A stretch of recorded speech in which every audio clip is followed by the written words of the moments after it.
Ang gabi po sa ating lahat. Tayo po ay magpapasimula na sa ating Bible study.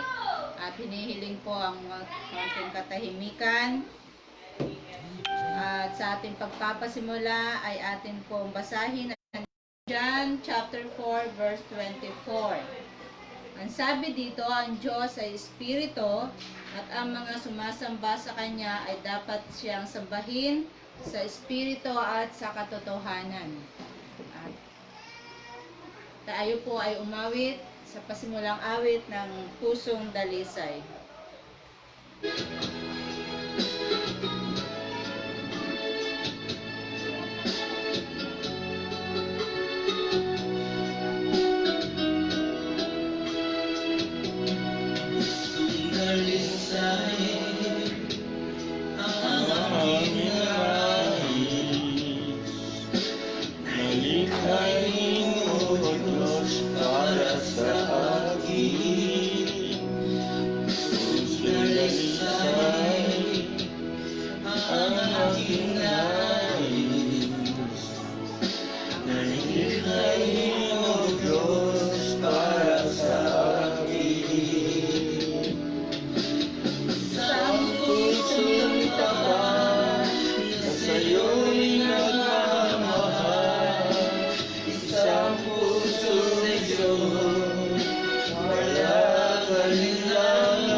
The situation is critical. Dad doesn't sleep right.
Tunay nga po, Panginoong Diyos namin, banal at buhay, nakapangyarihan sa lahat sa iyo sa gabing ito. Kami ay naririto muli upang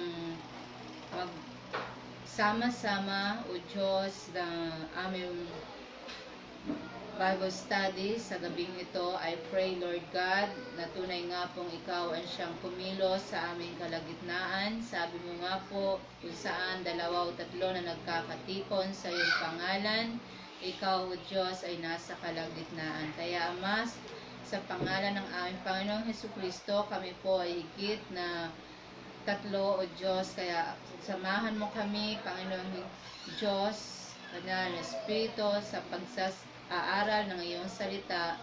Tulungan mo kami, bigyan mo kami ng karunungan, O Diyos, upang maunawaan namin ang iyong salita na ituturo sa amin sa gabing ito. Tunay nga po, Panginoon, na kung wala ka sa aming buhay, wala kaming magagawa. Kaya sa gabing ito, maraming salamat na sa buong maghapon, ikaw ang patuloy na nag-iingat sa bawat isa sa amin.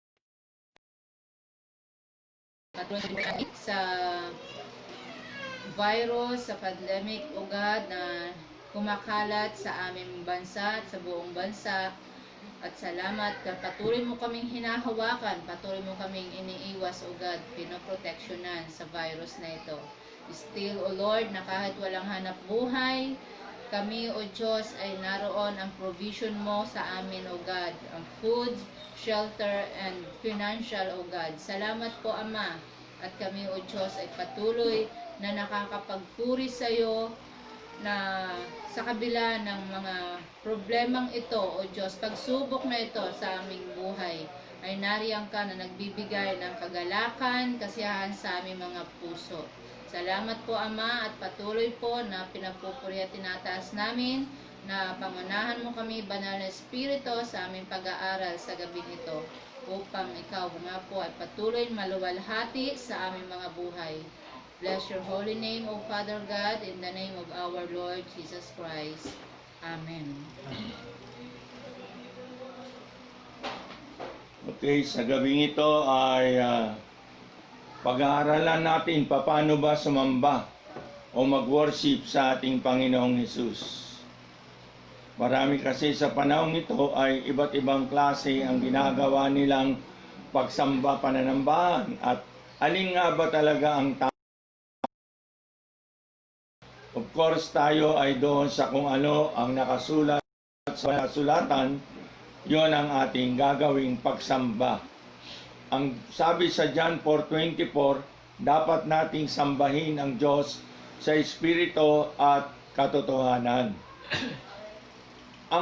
The worship of God in Spirit and in truth, ito ay isang matter of great importance and great significance, dahil ito ay malinaw na mababasa natin sa salita ng Diyos. Basahin natin yung John 4:19-26. Dito makikita natin na mismo ang ating Panginoong Hesus ang nagturo kung paano sasamba o paano mag-worship sa ating Diyos. Pakibasa. John 4:19-26. Lakas mo. Sinabi ng babae, Ginoo, palagay ko ay isa kang propeta. Dito sa bundok na ito, sumamba sa Diyos ang aming mga ninuno. Ngunit sinasabi ninyong mga Hudyo na sa Jerusalem lamang dapat sambahin ang Diyos. Sinabi naman ni Jesus, maniwala ka sa akin. Darating ang panahon na sasambahin ninyo ang Ama, hindi na sa bundok na ito o sa Jerusalem. Hindi ninyo kilala ang inyong sinasamba, ngunit kilala namin ang aming sinasamba. Sapagkat ang kaligtasan ay nagmumula sa mga Hudyo, subalit dumarating na ang panahon, at ngayon na nga, na ang mga tunay na sumasamba sa Ama ay sasamba sa Kanya sa Espiritu at sa katotohanan. Sapagkat ganyan ang uri ng pagsambang ninanais ng Ama.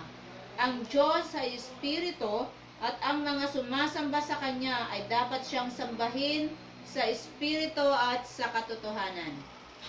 Sinabi ng babae, nalalaman ko pong darating ang Mesyas, ang tinatawag na Kristo. Pagdating niya, siya ang magpapahayag sa amin ng lahat ng bagay. Akong kausap mo ngayon ang iyong tinutukoy, sabi ni Jesus. Dumating ang kanyang mga alagad ng sandaling iyon at nagtaka sila nang makita nilang nakikipag-usap si Jesus sa isang Samaritana. Ngunit isa man sa kanila ay walang nagtanong sa babae, ano ang kailangan ninyo? Wala rin nagtanong kay Jesus, bakit ninyo siya kinakausap? Iniwan ng babae ang kanyang banga, bumalik sa bayan at sinabi sa mga taga roon, "Hali kayo, tingnan ninyo ang taong nagsabi sa akin ng lahat ng ginawa ko. Siya na kaya ang Kristo?" 26. Okay, so dito ay tungkol doon sa pakikipag-usap ng ating Panginoong Hesus doon sa babaeng Samaritana, na kung saan sinabi niya na hindi na doon sa bundok o hindi na may lugar ang pagsamba, kung hindi sa lahat ng lugar ay maaari nang sambahin ang ating Diyos. Ito ang kanyang ipinahayag sa John 4:19-26. Basta ang pananambahan ay gagawin sa Espiritu at katotohanan. Mamaya tatalakayin natin lalo ito. Siya ng tungkol sa pagsamba o sa worship. Basahin natin ang Acts 17:22-31. Mr. Brad Mary, Makilakas lang, Brother Myrin. ang 7, gawa. Acts 17. 22-31. Pakilakas mo lang. At tumindig si Pablo sa gitna ng Areopago at sinabi, kayong mga lalaking taga Atenas, sa lahat ng mga bagay ay napansin kong kayo'y lubhang reliyoso, sapagkat aking padaraan ng mga bagay na iyong sinasamba ay nakasumpong din naman ako ng isang dambana na ang sulat na ganito, isang Diyos na hindi kilala, yaon ng inyong sinasamba na hindi pagkakilala siya ang sa inyong ibinabalita ko.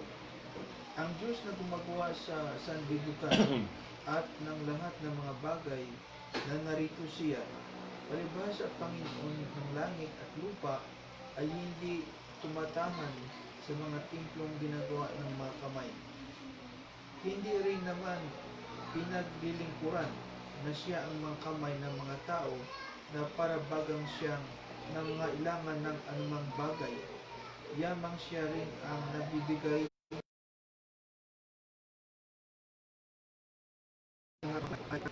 ng lahat ng mga bagay.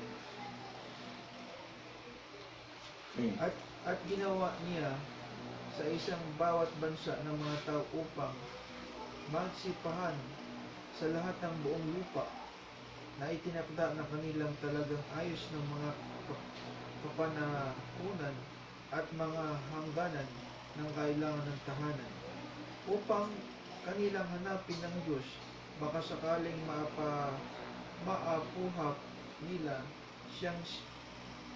siya ay masumpungan, bagaman hindi siya malayo sa bawat isa sa atin, sapagkat sa Kanya tayo'y nangabubuhay at nagsisikilos na mayroon tayong pagkatao na gawa man na sinabi nilang ang iyong sariling mga nunulwa, sapagkat tayo'y na may Kanyang lahi. Yung mga tao ngayong lahi ng Diyos ay hindi narapat natin isipin ang pagka-Diyos ay tulad ng ganito sa pilak o bato o inukit ng kahihasnan at sa katalinuhan ng tao. Anong tagpuan, ano? Ang mga panahon ng kahangalan ay pinalipas na ng Diyos. Datapuan ngayon ipinag-utos niya sa mga tao na nagsisi silang lahat sa lahat ng mga dapo, sapagkat siya ay nagtakda ng isang araw ng kanyang ipinaghukom sa sanlibutan ayon sa katwiran sa pamagitan ng lalaking kanyang itinaga, na ito ay pinatunayan niya sa lahat ng mga tao ang siyang buhayin niyang na maghuli sa mga patay.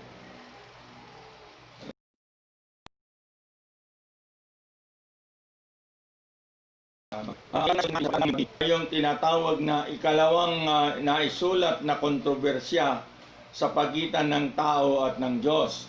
At ito ay tungkol sa pananambahan sa Genesis chapter 4. Yung buong Genesis chapter 4 ay maaari niyong basahin ito. Yung pagkakaroon ng kontrobersya sa pagitan ng Diyos at ng tao tungkol sa pananambahan. Ang salitang worship ay matatagpuan natin ng 119 times sa Bible.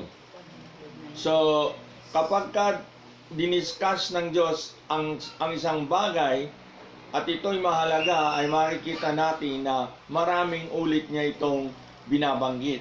Kaya nga itong worship ay matatagpuan natin ng 119 times sa Bible na nakasulat. So, sa atin, gaano ba ka-importante? How much more important is that which is mentioned so frequently in God's holy word?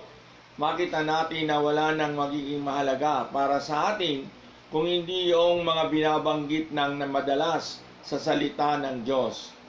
So, ang worship, ito ay isang matter of extreme importance. Kinakailangan na magkaroon ng mas maraming pangangaral at pagtuturo tungkol sa Christian worship. Sapagkat kapag tumingin tayo sa ating palibot, makikita natin maraming tao, evidently ay makikita natin hindi sila nag-i-enjoy ng worship. Kasi kung minsan makita natin nagpupunta lang sila para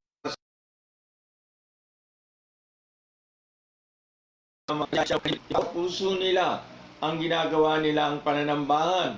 Kaya nga makikita natin, ito madalas sila ay huli. They are late in coming. At hindi lamang yon, nahuli na sila tapos sila ay maagap ding umaalis. Sila ay bored at hindi sila nagpa-participate sa worship. Maraming mga church services ngayon nag-i-start ng alas 11 at pagdating ng alas 12, ang church ay nawawala na ng tao. So sa John 4:24, ito yung classic text on Christian worship. At kapag inanalyze natin itong tekstong ito, ipinakikita sa atin ito na una, the absoluteness of Christian worship. Doon sa salitang must. Sabi doon, must worship Him in spirit and in truth. So yun yung absoluteness. Ito ay isang command na galing sa Diyos na dapat tayong sumamba sa Diyos sa espiritu at katotohanan. So ano ang action ng Christian worship? Ang action dito ay yung pagsamba, yung pag-worship sa Kanya. Ano naman ang layunin ng Christian worship? Of course, ang layunin natin sa Christian worship ay walang iba kung hindi siya. Ang attitude naman ng Christian worship ay dapat ito ay nasa espiritu. At yung authority kung bakit tayo nananambahan itong Christian worship ay dahil sa katotohanan. So, makita natin, tinutukoy dito, we must worship in spirit and in truth. Yung absolute of Christian worship, yung salitang must, tingnan natin yon. The word must, ito ay isang modifier.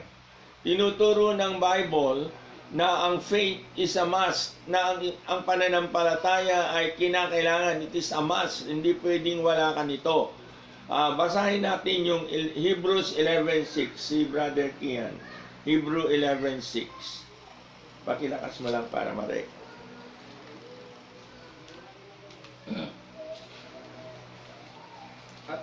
At kung walang pananampalataya ay hindi maaaring maging kalugod-lugod sa Kanya, sapagkat lumapit sa Diyos ay dapat sumasampalatayang may Diyos at siyang kapagbigay ng ganti sa mga kaniya'y nagsisihanap. Okay, so makita natin, sabi rito, kinakailangan, it is a must. Yung pananampalataya, bago tayo lumapit sa Diyos, hindi pwedeng basta lalapit lang tayo dahil tradisyon o nakagisnan natin ng paglapit sa Diyos. Kung hindi ang paglapit sa Diyos ay kinakailangan na ikaw ay may pananampalataya, na ikaw ay sumasampalataya doon sa Diyos na iyong nilalapitan. Yung iba kasi mananalangin, mahilingin sa Diyos, pero nandun ang katanungan, ibigay kaya ng Diyos? Tugunin kaya ng Diyos? Hindi yon ang pananampalataya. Ang pananampalataya mo sa Diyos ay yung kapag may hiniling ka sa Kanya, ay pasalamatan mo na, sapagkat tiyak na ito'y ibibigay niya kapag hiningi mo ito na mayroong kang pananampalataya. Kaya nga tayo, hindi tayo takot ngayon dito sa sinasabing pandemic na ito. Nagagawa pa natin dito sa ating samahan na maging masaya, magkaroon ng kasiyahan, sapagkat ang pananampalataya natin na tayo ay iniingatan ng ating Diyos. So, ganun din ang pagpabautismo ay kinakailangan sa Mark 16:16. Ding, pakibasa mo.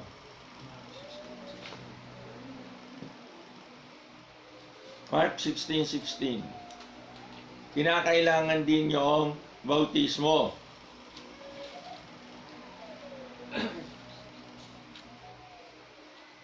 Ako na.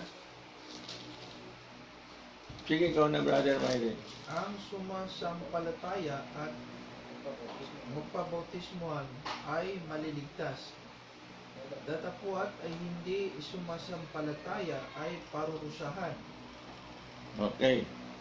So, sabi riyan, kinakailangan kapag nananampalataya ka, ay magpabautismo ka. So, gayon din, makita natin sa John 4:24, ang isa pang kinakailangan na dapat nating gawin ay yung pananambahan. Worship is a must. Sabing gano'n. So, hindi natin pwedeng alisin yung salitang must sa worship na pwede nating alisin yung salitang must sa baptism or faith. Yung tatlong yon, worship, baptism, at faith, kinakailangan yon at hindi natin pwedeng iporgo ito. Ang word must, ito yung strongest word in English. So, must is heaven's imperative. Ibig sabihin, yung salita na must, ay ito ay utos, isang kautusan na galing sa langit. Ito ang mandate o utos sa atin ng ating Panginoon. Katulad yan ng wala na tayong choice sa paghinga. Kung gusto mong mabuhay, siyempre hihinga ka. Dahil pag hindi ka huminga, siyempre tigbak na, no? Kaya nga, katulad yan noon, kinakailangang huminga ka. It is a choice. Kinakailangan sumamba ka. So, there is no choice in worshiping.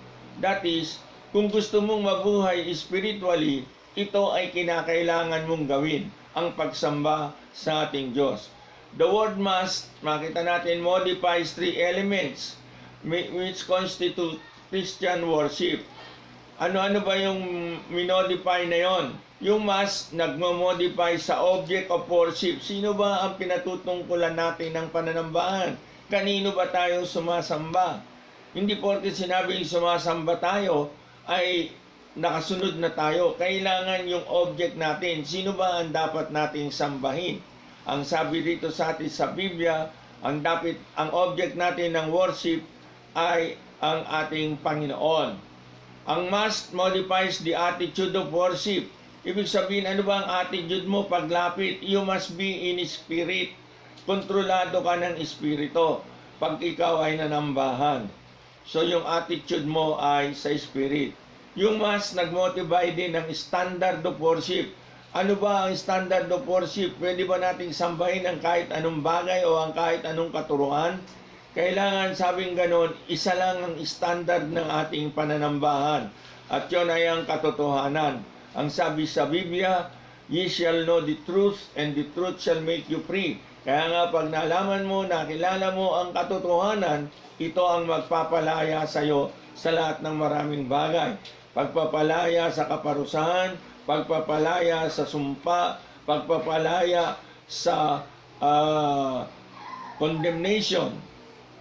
Kaya nga sabi nga, kapag nalaman mo ang katotohanan, ito ang makapagpapalaya sa iyo sa lahat ng bagay na hindi maganda sa ating buhay. So, ito ay meron tayong isang makitang leksyon dito. Kung nais natin na yung mga ninaanais natin sa ating buhay, yung mga inaadhika natin, yung nais nating mangyari sa ating buhay, dapat ay malaman muna natin ang katotohanan. At kapag nalaman natin ang katotohanan at nasa atin ang katotohanan, ito ang magpapalaya sa atin, ito ang magbibigay sa atin ng lahat ng ating mga ninanais. Ano ba yung action of Christian worship? Ang sabi rito, ano ba ang worship? Sabi ni Webster, dinefine niya ang worship, isang courtesy or reverence to worth, hence honor and respect. An act of paying divine honors to deity, religious reverence or homage. Makita natin kung minsan sabi nung iba na pumapasok sa loob ng simbahan na sila ay nagwo-worship, pero hindi natin makita sa kanila itong reverence, itong honor at respect. Kasi madalasan makikita natin, pag ako nakapunta sa mga churches, nakikita ko habang ako ay nangangaral, ay nakikita ko yung mga ibang mga membro, imbis na makinig ay nagdadaldalan, nag-uusap. Kaya nga hindi ito honor, hindi ito respeto sa salita ng Diyos. Kung ikaw ay rirespeto sa salita ng Diyos, kinakailangan ipitisan act of paying divine honors to deity, dapat magkaroon ng religious reverence, paggalang, or homage. Ang ikalawa, the word worship is translated from several Greek words, three of which are used more than once. Ano-ano yung mga Greek words na ito na pinanggalingan ng salitang worship? Ang una ay proskuneo. Ito ay 60 beses na sulat sa New Testament. At ito ay laging translate bilang worship o pagsamba. Ang sabi ni Thayer, yung isang gumawa ng dictionary, to kiss the hand towards one, in token of reverence, to fall upon the knees and touch the ground with the forehead as an expression of profound reverence. Kasi talagang isa sa act ng worship ay yung ikaw ay luluhod at tapos yung katulad ng mga nakita nating ginagawa ng mga Muslim, mabuti pa nga yung mga Muslim ay napapakita nila ang tunay na akto ng pagsamba. Hindi lang natin alam kung tama yung kanilang nasa isip. Ang ikalawa ay sebumai. At ito ay 10 ulit na isinulat sa New Testament. Ang ibig sabihin nito ay is to stand in awe. Yung ikaw ay tumitindig na ikaw ay gulat na gulat, in awe. To venerate, to reverence, to worship, at to adore. Ito ang ibig sabihin nun. Ang ikatlong salita na Grego ay latreuo. Ito ay 21 ulit na isinulat sa New Testament. Translate ito ng 17 ulit as service at 4 na ulit bilang pagsamba. So, ang definition natin, to render religious service of homage, to worship God in the observance of rites instituted for worship. So, mula sa word studies na ito ay malinaw na ang tunay na worship o pagsamba ay kinakailangan ang participation. Hindi pwede yung kung sumasamba ka ay nakaupo ka lamang. Kinakailangan nagpa-participate ka. Pag sinabing awit, awit ka. Ipakita mo yung talagang nandun yung napagnanais mong sambahin ng Diyos. Hindi naman pinakikinggan ng Diyos kung disintonado o maganda yung boses mo pag umawit ka sa Kanya. Ang mahalaga ay nagpa-participate ka, pinupuri mo siya sa pamamagitan ng iyong pag-awit. So, kinakailangan tayo ay maging participants at hindi tagapanood lamang, not spectators. So, sa tunay na pagsamba, we are not the audience. Hindi tayo yung audience. Kung hindi ang Diyos ang audience, siya yung nakatingin, siya yung nagmamasid sa atin. Ating aim, dapat ay to please God. Ma-please natin siya sa ating ginagawang pagsamba. Sabi ng iba, I just don't get anything out of worship Ito ay nagpapakita lamang na meron silang maling konsepto ng pananambahan. Kapag wala kang nakukuha sa pananambahan, ang dahilan nito ay hindi sapat yung ginagawa mo na mag-participate ka para ikaw ay may makuha sa iyong pag-worship. Yung pagdalo mo lamang must never be equated with worship. Hindi porke dumadalo ka ay sinasabing sumasamba ka na. Sumasamba ka lamang kapag ikaw ay kasama doon sa pananambahan, kung paano ginagawang pananambahan ay nagpa-participate ka. So sa Matthew 15:8, basahin natin. Matthew 15:8, anong sabi diyan?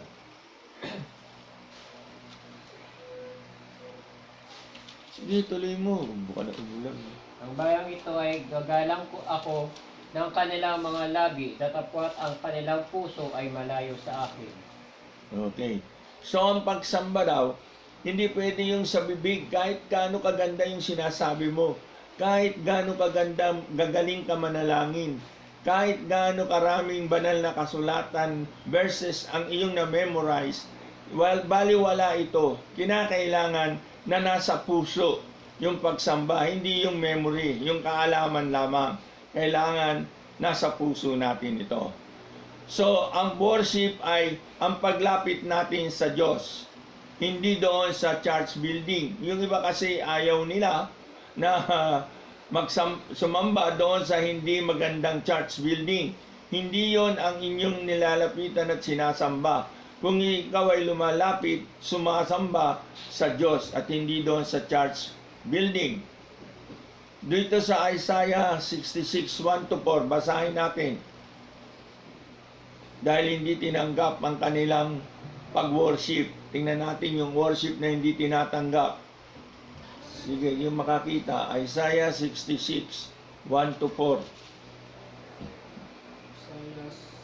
66:1-4. 66,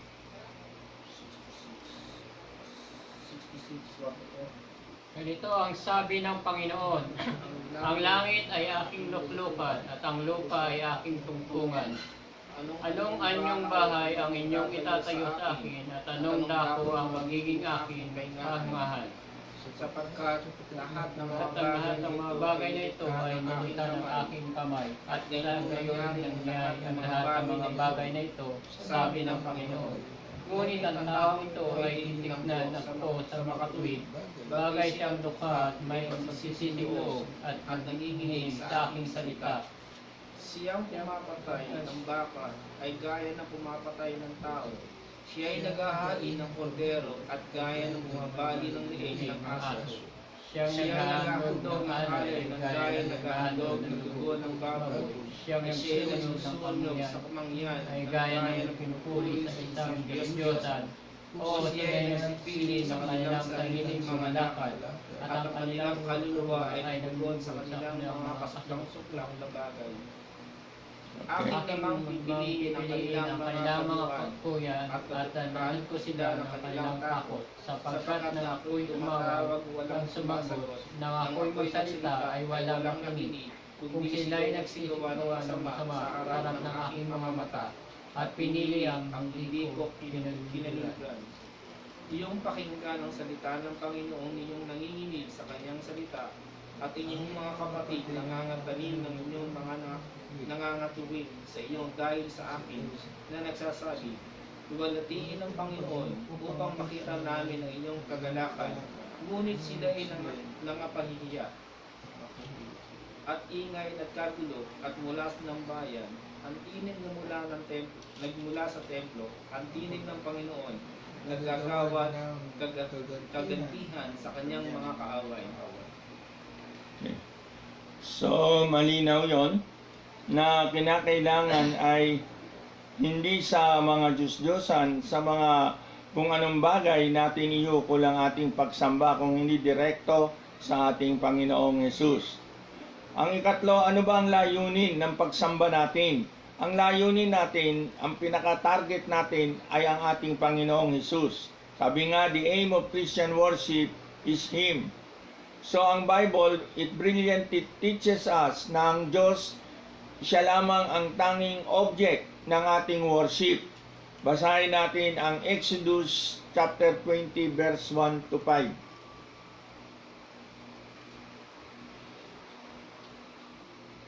Ang salita ng Diyos ay lahat ng salita ng ito na sinasabi, Ako ang Panginoon mong Diyos, naglabas sa iyo sa lupain ng Ehipto, sa bahay ng pagkaalipin. Huwag kang magkakaroon ng ibang mga Diyos-Diyosan sa harap ko. Huwag kang gagawa para sa iyo ang larawang ininyuan o kawangis man ng anumang anyong nasa itaas sa langit, o nasa ibaba ng lupa, o nasa tubig na sa ilalim ng lupa. Huwag mong nilikuran sila o paglilikuran man sila, sapagkat ako'y Panginoon mong Diyos, ang Diyos na mapaliguin ang aking dinadalaw ang katampalasan ng mga magulang sa mga anak hanggang sa ikatlo at ikaapat sa saling lahi ng mga napopuot sa akin. Okay? So, tingnan natin sa New Testament, sa Bagong Tipan, meron din sinabi tungkol dyan. Matthew 4, 9 to 10. Sahin natin ang Mateo 4, 9 at 10. At sinabi niya sa kanya, lahat ng mga bagay na ito ay ibibigay ko sa inyo, kung ikaw ay magpatira pa at sasambahin mo ako. Okay. So, kung ang Diyos ang exclusive object ng ating worship, kinakailangan alisin natin ang ibang mga bagay na object of worship, katulad ng mga anghel, ng Papa sa Roma, yung kuminsan yung iba ay mga ibang bagay, pamilya, o mga anumang bagay na makakaalis sa atin yung ating atensyon sa ating Panginoong Hesus, sa ating Diyos. Kaya nga, sabi rito, mapanigbubuin siya. So, dapat natin tandaan sa Christian worship, ang Diyos ang audience, siya ang tumitingin, tagapikinig at tinitingnan kung paano tayo sumamba. So, ano ang attitude ng ating pananambahan? Espiritu. Ang New Testament worship ay isang spiritual na pagsamba. Dapat mag-offer tayo ng mga spiritual na sacrifices. 1 Peter 2:5. 1 Peter 2:5. Pakibasa. Kayo rin naman, nagkaya ng mga batong buhay, ay nagtatayong bahay na ukol sa Espiritu, upang maging pagkasandoteng banal, upang maghandog ng mga hain na ukol sa Espiritu, na nangangalulugod sa Diyos sa pamamagitan ni Hesukristo. Okay. Ang ikalawa ay dapat lumapit tayo sa Diyos na meron isang tayong tunay na puso. We must draw nigh to God with a true heart, in full assurance of faith. Hebrews 10:22. 10:22.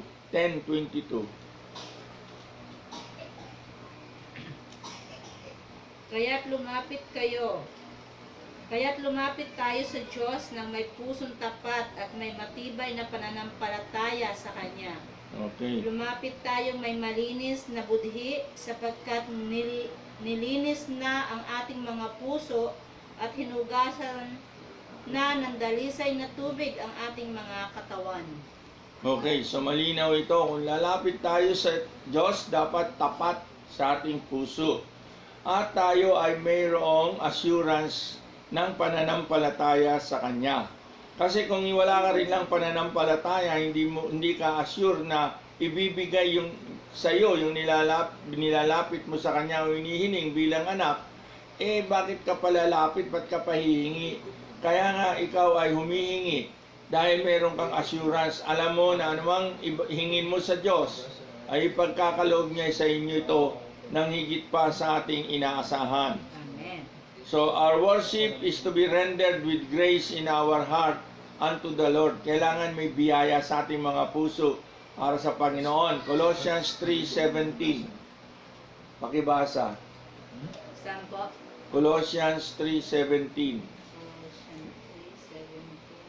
At anumang inyong ginagawa sa salita o sa gawa, Bilis ni Ding. gawin ninyong lahat sa pangalan ng Panginoong Hesus na nagpapasalamat kayo sa Diyos sa pamagitan niya. Okay, ito ay isang paalala sa atin. Ano man ang ating gawin, ano man ang ating sasalitain, gawin natin ito para sa ating Panginoong Hesus. Efesos 5:19. Ephesians 5:19. Efeso Ephesians Na 5. kayo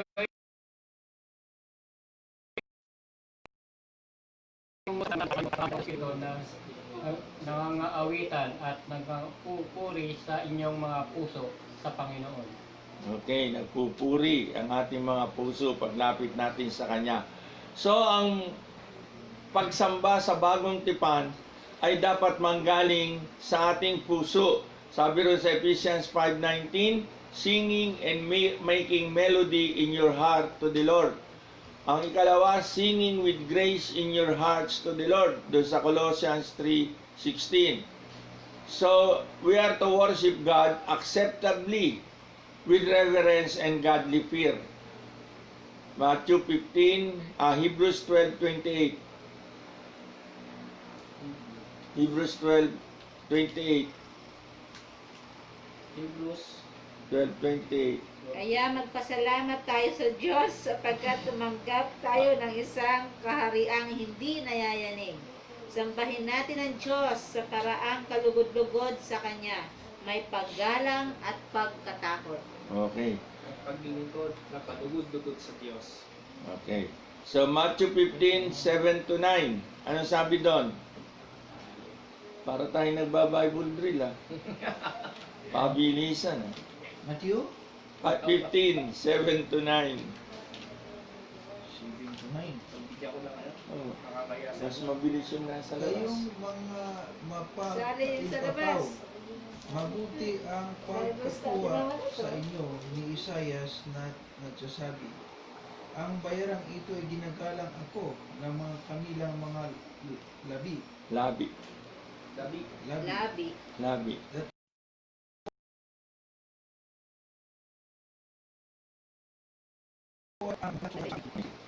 Kasi paglabi, ibig sabihin yun yung bangkay, yung patay. Pero labi, yun yung bibig.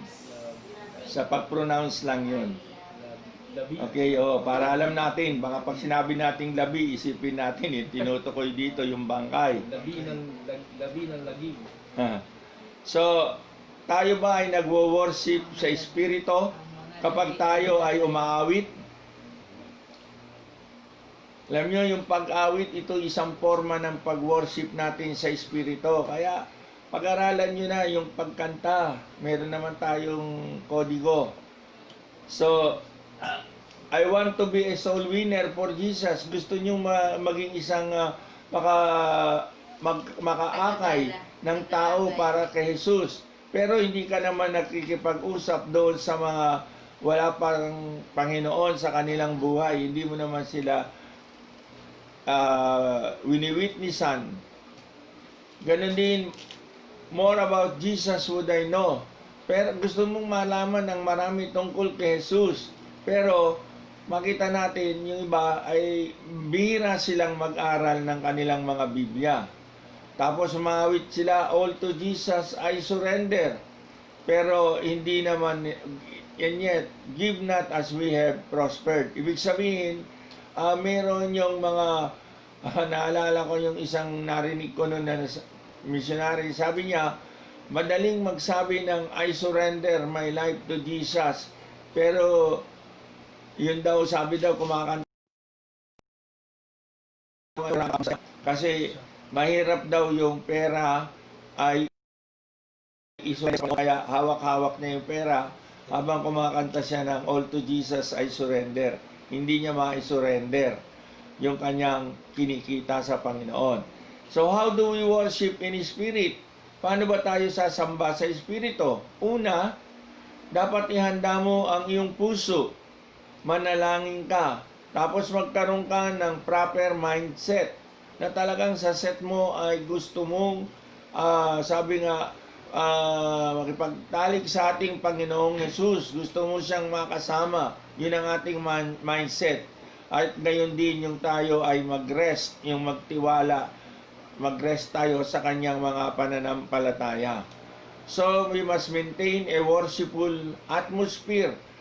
Alam nyo, maging sa loob ng bahay natin, napakaganda nung ang atmosphere ay nananambahan sa Diyos. Psalms 89:7. Sige, pakibasa. Psalms Awit 89:7. 89:7.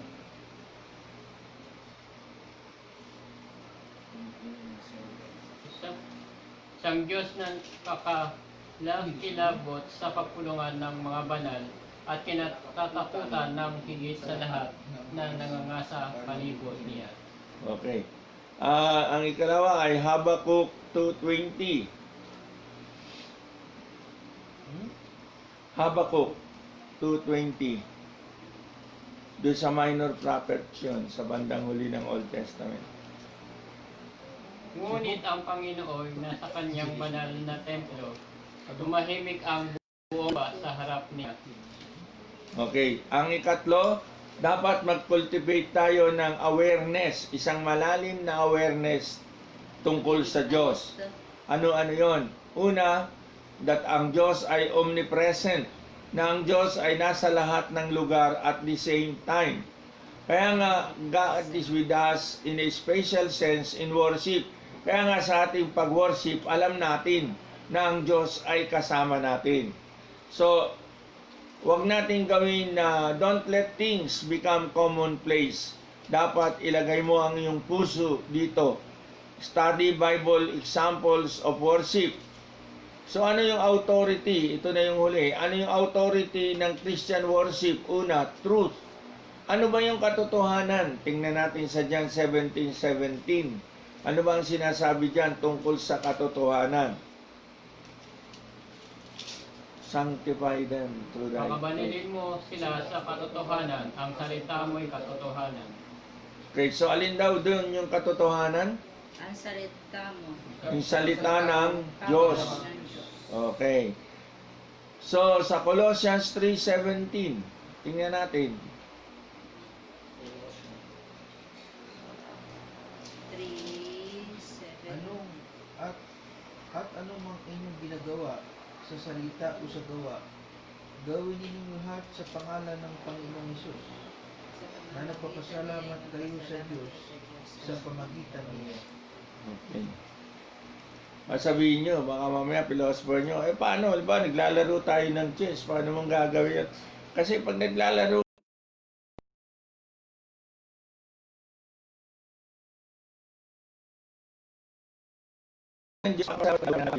First Peter 4:11.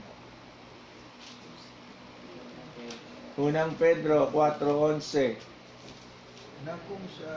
Na kung ang sinumay nagsasalita ay gaya na sa mga aral ng Diyos, kung ang sinuman ang nangasiwa ay gaya ng karasang ipinamigay ng Diyos upang ang Diyos ay purihin sa lahat ng mga bagay sa pamagitan ni Jesucristo, na sa Kanya ang kaluwalhatian at ang paghahari magpakailanman. Okay.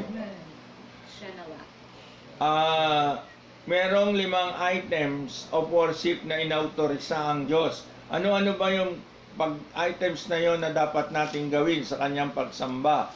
Sa pagsamba natin sa kanya. Una, singing. Kita nyo, kasama yung pag-awit. 1 Corinthians 14:15. Napakahalaga yon dahil kasama yon sa pinagagawa sa atin ng Diyos sa ating pananambahan. Yung tayo ay umawit. 1 Corinthians Unang Korinto 14:15. 14. Ano ang dapat kong gawin? Mananalangin ako sa pamamagitan ng aking espiritu, ngunit gagamitin ko rin ang aking pag-iisip sa aking panalangin. Ako'y aawit sa pamamagitan ng espiritu, ngunit gagamitin ko rin ang aking pag-iisip sa aking pag-awit. Okay, malinaw yan. Ikalawa ay praying. So, pag nananalangin ka, ito ay isang uri din ng pagsamba. Acts 2:42. Acts 2:42. At sila'y nagsipanatiling matibay sa turo ng mga apostol at sa pagsasama-sama sa pagpuputol-putol ng tinapay at sa mga pananalangin. Okay, so makikita natin, itong ginagawa natin na sama-samang panalangin, ito ay sumasamba na tayo sa Panginoon. Napapakita na natin ang pagsamba. Alam nyo ba yung pagsalo-salo natin? Sabi nga doon, yung pagputol-putol ng tinapay, yung pagsasalo-salo natin Lord's Supper. magkakasama, parang Lord Supper yon. Ibig sabihin nun, sumasamba na rin tayo. Kaya wag natin bibiruin yung ating merienda. Dahil yung pagmerienda natin, isang form na yon ng pagsamba natin sa ating Panginoon. Ang susunod, ika-4 ay Lord's Supper. Minsan ay siguro gagawin din natin ito. Ito yung Santa Cena, yung banal na harpunan. At minsan gagawin natin ito para malubos din ang ating pananambahan dito kahit dito lang tayo sa bahay. At gayon din yung giving, yung pagbibigay kaloob sa Panginoon.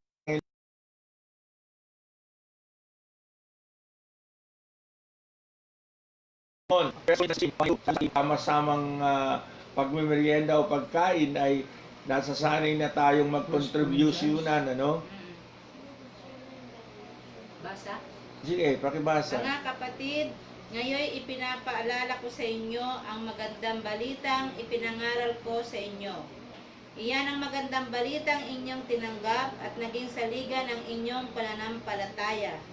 Naliligtas kayo sa pamamagitan nito. Kung matatag ninyong pinanghahawakan ang salitang ipinangaral ko sa inyo, maliban na lamang kung walang kabuluhan ang inyong pagsampalataya. So, all acts of worship must be carried out as God has commanded.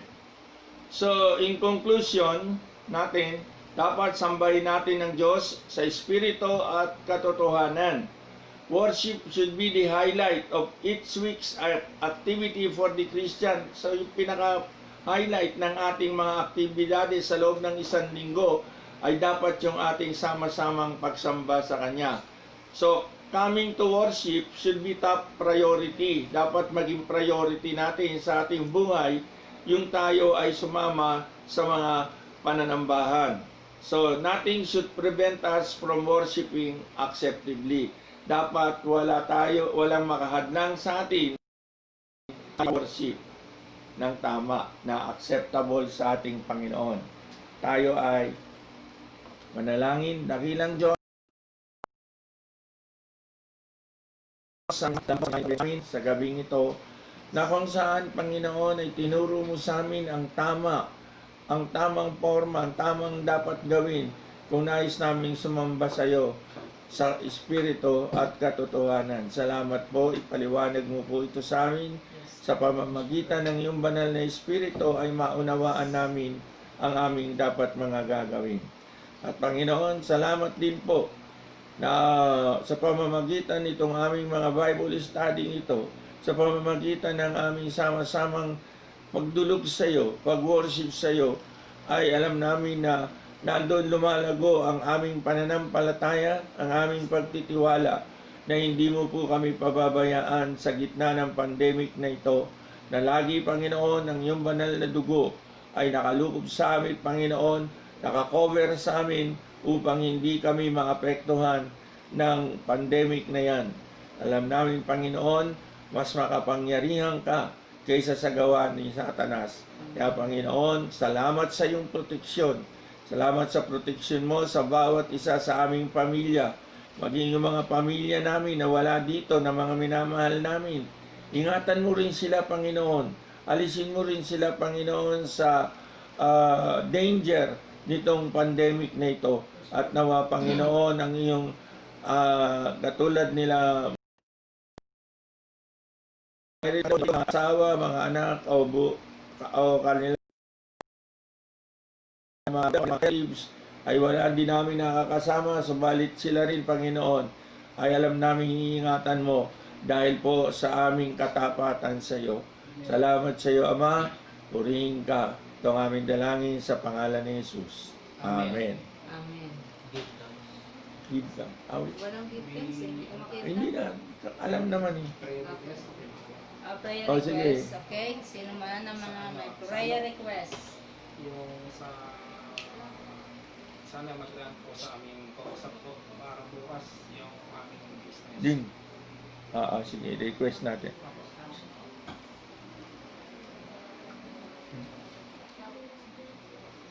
Meron pa pong may prayer request. Good health. Family. Ah, Family. makatanggap ng ayuda. Free request ko.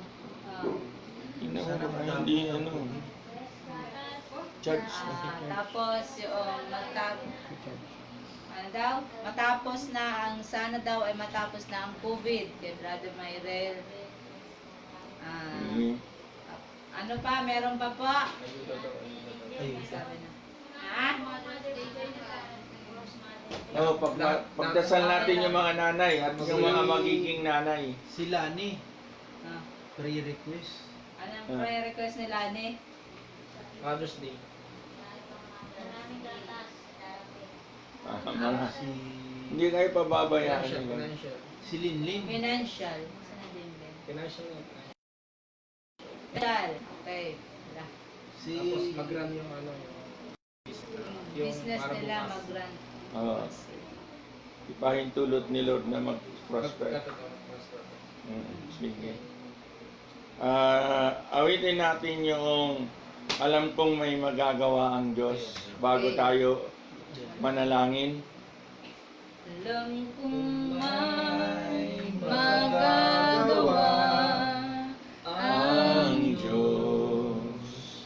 Alam kong may magagawa ang Diyos.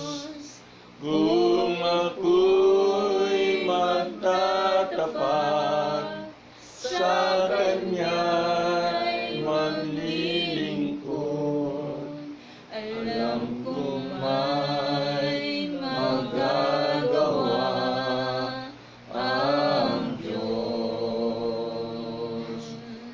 Alam kong diringgin ng Diyos ang samo ko.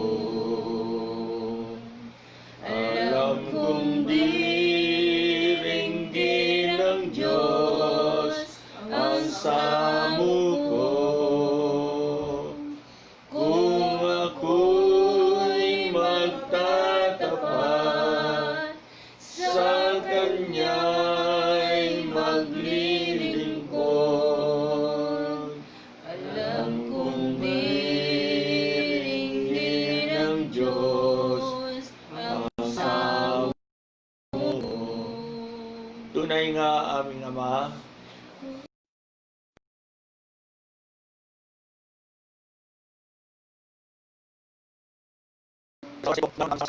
pinagsama-sama ng mga matuwid sa iyong harapan ang kanilang pananampalataya, ito'y makakarating sa iyo at iyo pong tutugunin. Kaya sa gabi nito, Panginoon, sama-sama kami. We lift all this, Lord, na mga kahilingan ng aming mga kapatid. Yung kahilingan ni Brother Kian na mag-prosper yung kanilang negosyo bukas. Nawa, Panginoon, ikaw ang kumilos upang sa gayon, O Diyos, ay magtagumpay yung kanyang gagawin bukas. Gayon din, Lord, ang request ng iba na mga kasama ngayon, yung patuloy, Panginoon, na magkaroon kami ng supply. Lord, hindi po kami nakatingin sa binibigay ng gobyerno. Kung hindi ngayon, Panginoon, ang aming pananampalataya ay ikaw ang magsusupply sa amin. Sapagkat alam namin, O Diyos, na pangako mo na wala kang anak na magugutom, wala kang anak na malilimos. Kaya nga, O Diyos, sa mga anak mong ito na ngayon narito, sumasamba sa iyo sa Espiritu at katotohanan, itinataas ang aming mga kamay sa iyo, Panginoon. Nais naming abutin ang iyong katugunan, ang iyong biyaya sa amin. Salamat sa iyo, Ama, doon sa mga kamag-anak namin na wala rito, puprotektahan mo rin sila, Panginoon. Alam namin na ipagkakalob mo rin ang kanilang mga pangangailangan.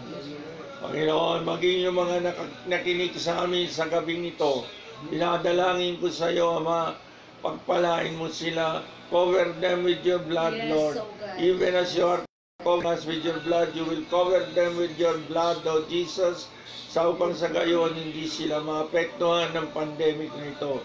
You will keep them safe, Lord. I declare, Lord, that they will be safe from this COVID. Every one of us, Lord, shall be safe from this virus, Lord. Wala siyang kakayanan para kami, Panginoon, ay gupo. Sapagkat kami ay mga anak mo na nagtitiwala sa iyo.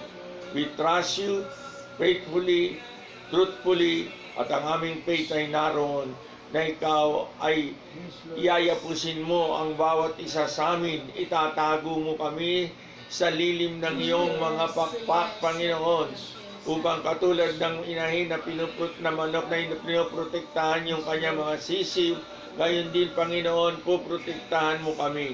You will cover us with your wings. Beneath your wings, Lord, we are safe. At naroon ang lahat ng mga pangangailangan namin ay darating. Salamat po, Panginoon, kung gagamitin mo man ang gobyerno para makarating ang mga sinasabi nilang pamigay, Panginoon.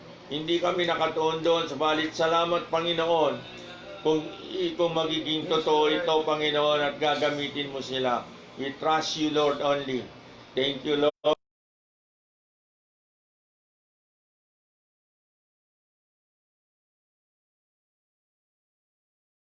Ingat at pagsama ng banal na Espiritu ay sumaamin ngayon at maging sa aming pagtulog mamaya.